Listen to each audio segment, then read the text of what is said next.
andının mətnini səsləndirir Turqut Alışov. Azərbaycan Laik İnstitutunun məzunu kimi bu diplomun mənə verdiyi səlahiyyət məsuliyyət şüuru ilə öz peşəmi yerinə yetirərkən, Azərbaycan dövlətinin və xalqının mənafeyini hər şeydən üstün tutacağıma, dövlətimin müstəqilliyini, bölünməzliyini və dünyəviliyini qorunub inkişaf etdirilməsi üçün fəaliyyət göstərəcəyimə, xalqımızın tarixi ənənələrində söykənən yüksək dini mənəvi mühitin qorunub saxlanılması və inkişaf etdirilməsi, dini ədavət və düşmənçilik yaradan qruplara qarşı mübarizə aparılması istiqamətində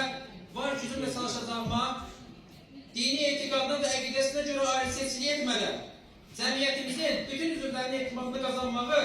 ali hədəfə çevirəcəyimə, ümumbəşəri dəyərlərə sadiq qalmaq, insan ləyaqətini və insanpərvərlik prinsiplərini üstün tutmaqla sülh və əmin-amanlıq naminə xidmət edəcəyimə, ali təhsil müddətində mənə maddi, mənəvi qayğı göstərən, bugün məzun olmaqdan qürur duyduğum Azərbaycan Laik İnstitutunun nüfuzunu daim uzatmayacağıma